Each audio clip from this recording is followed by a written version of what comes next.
Welcome back to another FPL video. Today we're talking about the best defenders to buy in FPL, and I'm going to talk about 20 names or so and then narrow it down to the very best options towards the end of the video. Let me know if you disagree or if you have any other suggestions. There might be a defender that I haven't covered here today, but there are also plenty more that I did cover and analyze in detail in the best budget defenders and goalkeepers video, which is already out on the channel, so be sure to check that out as well. And there's going to be more of these types of videos to come for the best midfielders and forwards. We've already got the goalkeepers as well, so be sure to check all of that out and keep on delving into FPL before Game Week 1 begins. If you haven't enjoyed this video, smash the like button, subscribe for new, all of that good stuff. But let's jump straight into this, starting with 5 million defenders that I think could offer tremendous value. I talked about Ben Mee in the best differentials video, and whilst his ownership is higher than the likes of Pinnock and Rico Henry, he also justifies the extra 0.5 million because of his goal threat. Yes, he scored the same amount of goals as Pinnock, but he also got 2 assists, and he also provided 28 shots in the box, so he certainly has potential for even more goals. And a lot of times when Brentford take these set pieces, Ben Mee is the target because he's got that aerial presence. He also demonstrated it whilst at Burnley. He got 143 points last season in FPL. Really good number, you know, what more can you ask for? And he was even cheaper last time out, and at 5 million I still think he justifies this price tag. Would I put him at the very top and upper echelons of the defenders? Maybe not, but he's certainly worth mentioning because he's one of the highest scoring defenders last season, and I think he could be in the top 10 yet again. And he's got some fantastic fixtures for the first 7-8 game weeks of this season, so I think Ben Mee remains a good option. But because you've got 5 million defenders from better clubs, so to speak, with a higher chance of keeping more clean sheets, that's where a lot of people will be put off Ben Mee and instead look elsewhere.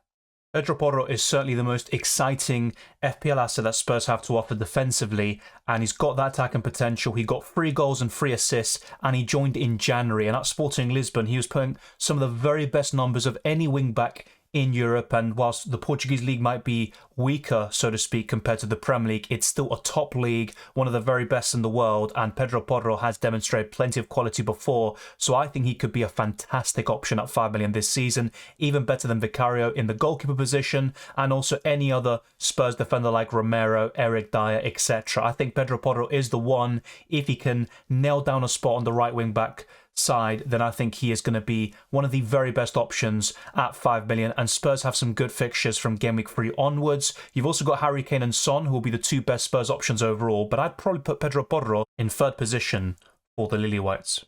I would highly recommend that you check out the link in the description below and also in the comments section for Draft Town. You can become a pro tier member and get access to the fixture analysis, also the assistant manager, which will help you optimize your FPL team, and many more tools to get you into a really good position to win those mini leagues and also have a great time playing FPL, doing the best that you possibly can do. And according to Draft Town, in Game Weeks 1, 3, 4 and 5, Manchester City have the best chance of keeping a clean sheet of any club in the Premier League. And I have to say, I do agree with them. Man City weren't that great defensively last season in the Premier League. They often conceded goals towards the end of matches and didn't keep those clean sheets. But I think that will change this time round. And from the get-go, they've got that system in place which helped them win the treble. And Akanji could be really good value for money at 5 million. But he only got 82 FPL points last season, 5 bonus points, and 1 assist, no goals at all. But what I like about Akanji is his ownership. He's one of the more nailed-on Man City defenders, but it's worth mentioning that no Man City defender last season reached 100 FPL points. I think that'll be different this time round. You'd expect the likes of Ruben Dias, Akanji potentially, and a few others to reach that milestone. But Man City defenders can also experience rotation at the hands of Pep Guardiola. But in terms of fixtures for the first 8 to 10 game weeks of the season, Man City are right up there, and they boast a lot of options in the midfield and forward line, but we can't underestimate the defenders. I think we'll see a much needed improvement this season in terms of the defenders and their FPL points. Next up is a fan favourite and template pick in Pervis Estupiñán, who comes in at over 50% ownership to be one of the most highly owned players of any position, let alone amongst defenders. He is right up there. He got 1 goal, 7 assists, 15 bonus points and 128 FPL points overall, and the first 3 game weeks look fantastic for Brian, and that's where you'd ideally double or triple up on the Seagulls. But after that, it does get a bit more tricky, and maybe from game week 4 onwards, you could consider the possibility of selling Estupiñán. But for the first 3 game weeks, he is one of the very best defenders in the game, period. And once those fixtures calm down a little bit, he remains one of the best options at 5 million. I thought he'd come in potentially at 5.5 million, so did sites such as FPL.team, but there we go. I think 5 million makes him a very appealing player at that price point, and also with those opening free fixtures, you can't complain too much. So Stupinian is definitely the best amongst Brighton defenders and one of their best assets overall. I also want to highlight the fact that a lot of these ownership figures will probably be outdated by the time these videos release, and that goes not just for this video but also the best goalkeepers, midfielders and forwards. But when Timber was first added to FPL, of course he's not going to have much ownership, but that will surely increase as we get closer to game week 1, and I would expect Timber to get plenty of game time, but he might not start every single game. Arsenal might play a three at the back, kind of similar to the Man City way of playing from last season, but it's something that Arsenal have been building upon since game week 1 from the last campaign. A bit of a hybrid. It's not just a fixed 4-3-3. In and out of possession, it will be slightly different, but Timber adds so much composure, quality and squad depth in the centre-back and right-back position, and I think he could be a fantastic signing for Arsenal, perhaps the best pound for pound, even compared to Declan Rice and Kai Havertz. He scored twice and got 2 assists last season for Ajax, and he got 3 yellow cards, which is very impressive considering he played 34 out of all 34 possible games. He started every single one of them as well, so Timber was essential to Ajax, and Ajax were actually pretty poor last season, and Timber was one of the shining lights. You even see legends of the game like Marco van Basten praising Timber constantly, even when Ajax was struggling, and I think Timber could be a fantastic long-term addition to the Gunners, who have some great fixtures to start the season. So Timber might not be the very best Arsenal option, but because he's only 5 million, he's one to watch. But I'd probably look to the likes of Gabriel, who is more likely to be nailed from the get-go, and also possibly Saliba, who we'll talk about very soon. By very soon, I mean right now, and Saliba was fantastic up until his injury, and Arsenal definitely struggled once the Frenchman was out. And it wasn't just because of Saliba. I think mentality had a lot to do with it. Also, the lack of squad depth in certain positions and key players losing form, such as Bukayo Saka, Partey. But you could literally say that about any player. Even Odegaard went missing in certain big games. But Saliba comes in at around 15% ownership. He scored twice, got 1 assist, 14 bonus points and a decent FPL points total considering he got injured around March, and I think if he had completed the season he would have been in the top 3 or 5 for the highest scoring FPL defenders, and he might not reach those same heights this season, but I think he'll get more FPL points than 117. He'll start every single game, and he has just recovered from that long-term injury, and he's already in games. He played against Nuremberg in a 1-1 draw alongside Gabriel. So I think Saliba will definitely build up his fitness and get back to that level again. But that injury he suffered was actually quite worrying because it might have been a potential career, maybe not ending, but it could have damaged his career and his progression, which he has already shown plenty of at such a young age. So Saliba is another good FPL option for Arsenal. You could say that about every single one of their assets, but Saliba might be the very best alongside his centre-back partner. Gabriel is a very underrated defender in my opinion. Yes, he has some rash moments and he's a very aggressive defender, so I think naturally there will be the odd occasion where he loses his head or maybe mistimes a tackle or makes an error in judgment, but when he's on it, Gabriel is as good of a centre-back as most in the league. I won't say he's the best, but I think he is quite underrated and he is a really good FPL option as well. He scored 146 points last season and also the season before that. He got 3 goals, no assists and 15 bonus points. He definitely offers the most goal threat of any Arsenal defender. He is a presence from set pieces. Sometimes his heading accuracy is a bit, well, maybe lacking, a bit inaccurate, and he does miss some good chances, but he's always there. He's a fantastic jumper. He has a great leap on him, and he can beat a lot of defenders and opposition to get those goals, and I think he is going to score the most goals for Arsenal amongst their defenders once again, and his ownership is around 17%, and it could actually increase to 20% or above, and I think what makes him such a popular option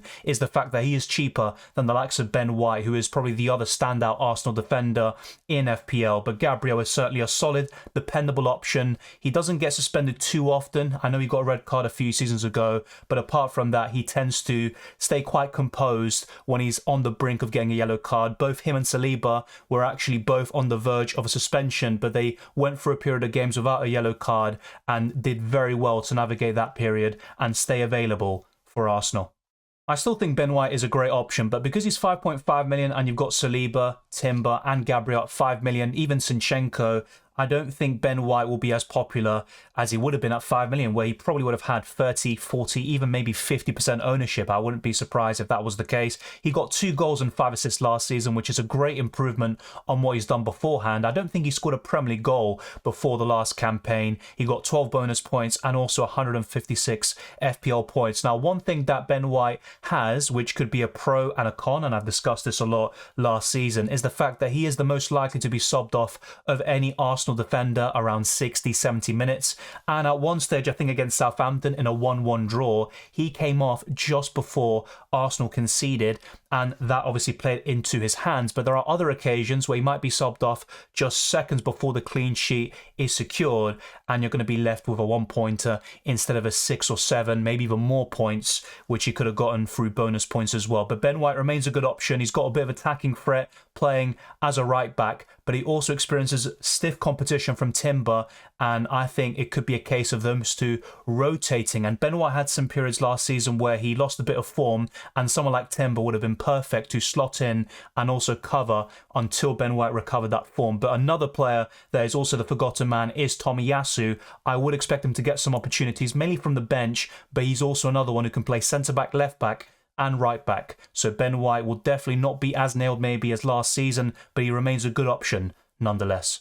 Man United always have 1 or 2 decent defender options, and Dalot remains a good choice, but for me, Luke Shaw is still worth that extra 0.5 million over Dalot because he is just more nailed, and he also gets bonus points, which to be fair, Dalot does too, but Shaw gets those attacking contributions on top of that. Not that many. 1 goal, 4 assists is decent, but nothing spectacular. But I think Luke Shaw has so many avenues for points, mainly through clean sheets and bonus points, but he also has just a bit more than Diogo Dalot, and the fact that he's so nailed makes him not essential, but one of the very best Man United assets, period. He got 124 FPL points last season, which is the joint most he's ever done throughout his career, and his ownership is around 34.6%. So he is a template pick. In game weeks 1 and 3, I would expect clean sheets for Man United. In the other game weeks, though, Tottenham, Arsenal and Brighton, you probably would expect Man United to concede at least a goal in every single one of those games. But Man United are still capable of some great things under Ten Hag, and if they can build upon what they did last season and add a bit more fluidity to their attack, I think they could be one of the very best teams this year, potentially challenge for the title and also win more trophies along the way. The Chelsea fullbacks are obviously going to be very popular at some stage. So Ben Chilwell is still coming in at quite low ownership, but if you look at the FPL Twitter community or those maybe on YouTube, Chilwell might be more popular in that sphere, but not for the general FPL populace, if we can say that term. He scored twice, got 3 assists, and had 11 shots in the box, 70 FPL points overall. None of these numbers are that great, but Chilwell also had some injury problems, and Chelsea were absolutely awful last season, and we're all expecting a bounce back and for Chelsea to show signs of progression under Maurizio Pochettino. The first 2 game weeks aren't great. I think they could do well against West Ham, but that Liverpool fixture doesn't look too good for me, despite the fact that the last 5 or 6 games have been 0-0. I would expect that to change this time round and for both teams to score, but I still think Chilwell could be a good asset even in these difficult fixtures because of his attacking potential. And unfortunately, the main downside to him, apart from Chelsea still being a work in progress, is the fact that Ben Chilwell just can't stay fit enough for an entire season. The same point applies to Reece James, who is a quality player. He still has so much potential, but he always gets these injury problems. Even just a week ago, I think it was, where Reece James had a bit of an injury scare with his knee, but apparently the scan did point towards everything being fine, but there's always some doubts about his fitness and about whether he's picked up an injury, so I'm still very cautious about him. Despite all of that, he comes in at around 18% ownership. He scored once, got 2 assists, 5 bonus points, and 44 FPL points overall, which is a huge downgrade from the numbers from the previous campaign, where he got 5 goals and 9 FPL assists. I think Reece James, if he can stay fit for the whole season, would be even better than Ben Chilwell, and both of them are injury prone, but I'd have more confidence in Ben Chilwell being available for more games this season, just like what happened in the previous campaign. But having said all of that, despite 5.5 million being a potentially really good value for money for both fullbacks, I'd probably stay clear for the time being until the fixtures get better in Game Week 3, and also once we have a bit more certainty of those 2 fullbacks staying fit. John Stones is one of the very best defenders in the world, but he's another one who suffers from plenty of injury issues, and last season I believe he was managed extremely well by Pep Guardiola. Towards the end in certain games like Everton away, where Man City still needed to win to secure the Premier League title and to keep on pushing in that race, John Stones was benched, and that's where the main concern could be. Once the Champions League comes into play and the cup competitions, that's where Stones could suffer in the Premier League as a result and get fewer minutes and starts. And despite the fact that Laporte is surely on the way of leaving Man City, they're also linked to the Croatian defender Gvardiol from Leipzig, so John Stones is not going to be as nailed as we would all want. Otherwise, he would be one of the very best options in FPL, but I think that injury record and the rotation at the back would probably put you off. And you've also got some viable alternatives from Man City, such as Nathan Ake and Akanji, who could do just as well, if not even better. Even Ruben Dias hasn't been safe from this rotation policy that Pep Guardiola has employed, even throughout his defence, but Dias should be the most nailed-on defender for Man City this season. He had a bit of a long-term injury in the last campaign. Otherwise, he would have gotten more FPL points, more starts, more clean sheets. But you look at some of these numbers, 0 goals, 0 assists, 1 bonus point, but I would expect some goal contributions this time out. He does have a bit of an attacking presence there from set pieces, and those fixtures for Man City you should see in these first 5 game weeks that you see on screen. I could see 3 clean sheets, to be honest, and it could even be possibly 4 with 5 wins out of 5. Man City have been one of the very best Premier League teams of all time throughout the last 5 years. They have dominated the Premier League, 4 out of the last 5 titles, 5 of the last 6, 3 in a row, probably soon to be 4. But in terms of Man City defenders, John Stones is the best for bonus points, and I think Nathan Ake and Akanji probably offer the best value of any single one of these defenders. And the one big plus point for Ruben Dias is that the fact that he's probably the most nailed of any of their choices, but even that isn't guaranteed. Virgil van Dijk has been a consistent FPL option over the years. He got 127 points last season, 3 goals, 1 assist, 13 bonus points, all decent numbers, plenty of clean sheets as well. His ownership is 8.1%, and he actually was even better than Robertson last season and remains $500,000 cheaper. So he could definitely be a solid option, but whenever you're looking to spend 6 million or more on a Liverpool defender, you're mainly looking at Trent. Then maybe Robertson and Van Dijk would come third in the list, but he certainly has the most goal threat because he is just such a presence. Honestly, a lot of these defenders we've discussed today are, but Virgil van Dijk might be the very best in that regard. And the fixtures are a bit mixed bag for the first 5 game weeks, so I probably would avoid for now, but he remains one of the best options, definitely in the heart of the Liverpool defence, and he will probably be in the top 5 or 10 highest scoring FPL defenders in the upcoming season. I'm expecting Robertson to bounce back and do really well this season, potentially get 150 plus FPL points. You do have Tsimikas knocking on the door. He's a decent left back who can come in from time to time. Robertson didn't score a single goal in the last campaign, but he registered 8 assists and 10 bonus points, and his ownership is really low, and that's why I mentioned him as one of the very best differentials in the defence, because he could be one of those game changers for you. You could save 1.5 million on Trent, and Robertson can match Trent and sometimes outscore him in certain stages of the season. I don't think he'll score as many points as Trent Alexander-Arnold, but he might offer better value for money because Trent does come in at a very high price this time round. But just like with Virgil van Dijk, those opening fixtures aren't too appealing, apart from Bournemouth at home in Game Week 2. I'm not so sure about clean sheets in all the other games, but you could possibly point towards Wolves away as another chance of a clean sheet. But in the others, I would expect Liverpool to concede and for Robertson to not deliver on his price tag just yet.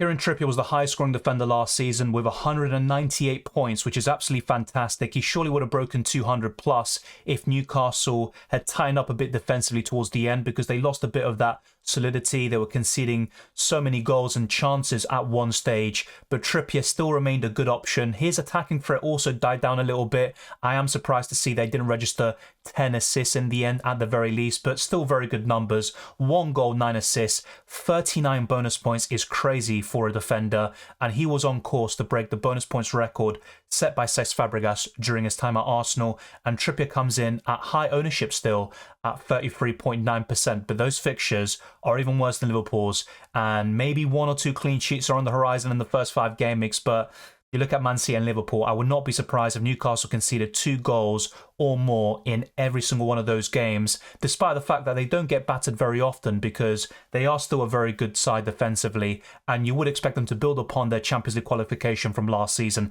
I still like Trippier. I think he's the second best option overall, but considering the fixtures to start the season with, that's what would push him down the pecking order, and I probably wouldn't include him in such a list.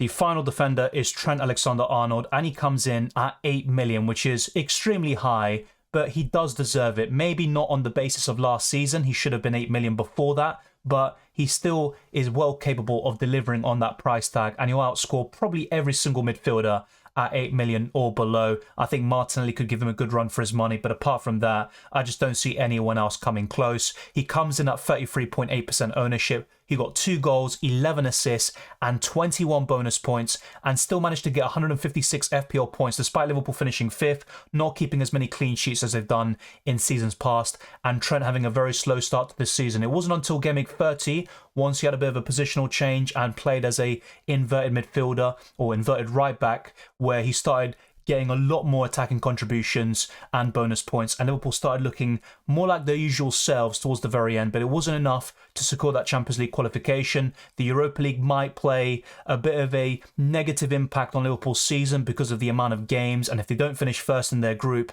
they will have to play an extra 2 games in the round of 32. But Trent Alexander-Arnold should be fantastic in the Premier League, and I expect him to start every single game when available, and for Liverpool to be right up there in the top 3 or 4. But of course, we have to see who else they sign. I still think they need a few other midfielders and potentially a defender or 2, but Liverpool should be better this time round.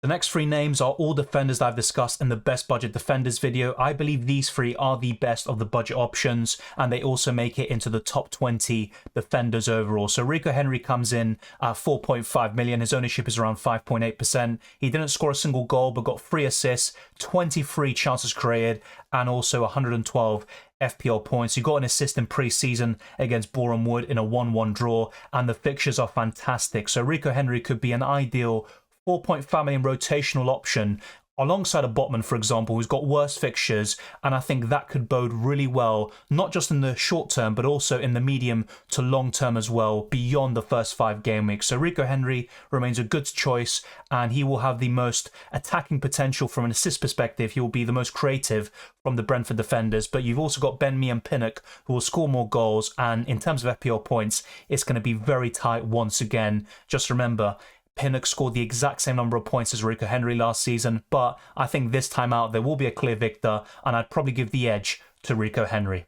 I believe Pau Torres and Tyrone Mings will be the main centre-back partnership for Aston Villa, and if that's the case, Tyrone Mings should get plenty of bonus points, a few goal contributions, and he will be a solid choice at 4.5 million too. And then you might have a bit of a headache. Who do you include between him, Rico Henry, and also some other defenders that we're going to discuss soon? It's going to be a difficult one, but I still think Mings is one of the very best defenders in FPL. But if we see a situation where Diego Carlos and Pau Torres is the starting centre-back partnership, then you could go for Pau Torres instead, and that could be the way to go. But I don't expect Pau Torres to get as many goal contributions or bonus points as Tyrone Mings did last season, and it would be a bit of a shame to see Tyrone Mings relegated to the bench. So it's going to be interesting. Aston Villa suddenly have a bit of squad depth in certain positions, but you would expect Tyrone Mings still to be the main centre-back partner alongside Pau Torres, the new signing. And the fixtures are a bit mixed back for the first 5 game weeks, but I still expect 2 or 3 clean sheets, especially in game weeks 2 and 5. The final defender is Sven Botman, probably the most obvious of any defender mentioned today alongside Trippier and Trent Alexander-Arnold. He comes in at over 30% ownership. 0 goals, 2 assists isn't too great, but he got 8 bonus points and 129 FPL points overall. So for him to come in at 4.5 million offers really good value for money once again, but he's not someone you need to start the season with. He's someone you could maybe target around game week 6 or 7. For the first 5 game weeks, a clean sheet might not even happen. I would not be surprised if that was the case, but because of how good Newcastle were defensively last season, that's what would probably give you maybe the inclination of, yeah, maybe they'll keep 1 or 2 clean sheets in that time frame. But Botman is certainly not essential for the opening portion of the season. The same goes for Trippier, despite how good of an FPL option he was. But let me know if you disagree. There's also many other defenders we haven't mentioned today, such as Fabian Schär, also Pinnock, who was talked about in the best budget defenders video. There are so many options and defenders to cover, but I think these are the 20 best in the game. And in terms of narrowing it down and giving you a list of who do I think are the best 5, I would put Trent Alexander-Arnold in first position, Trippier in second. I'd probably go for Luke Shaw in third, then Gabriel in 4th, and Estupinian in 5th place. But if we take into account Game Week 1 and who to start the season with, I wouldn't put Trippier second. Even Trent could arguably be lower than first, but Trippier would probably drop down to fifth, and you can make it between him and Botman as your Newcastle defensive coverage. But let me know your thoughts on the best defenders. I think certainly those that are highly owned like Trent, Estupiñán and Shaw will be right up there in most of your lists, and I think it's thoroughly deserved. But there are so many choices, like I said already, and it's going to be a difficult one to find that balance of the best 5 defenders and the team structure to optimize your FPL team this season. But thank you very much for watching. If you enjoyed this video or found it useful, then be sure to smash the like button and subscribe for new. Let's try to get this video to over 200 likes. Let's keep on pushing towards 20,000 subscribers and beyond. You can follow me on Twitter and Instagram, DylanRCM, and check all the links in the description below for the Patreon, channel memberships, Discord server, and the FPL League. I'd encourage you to join. The link's already there, and you'll also see it in all of my videos on the left-hand side. I wish you all the best of luck for the upcoming FPL season. I'd highly recommend you join up for Draft Hound as well, and I'll see you next time.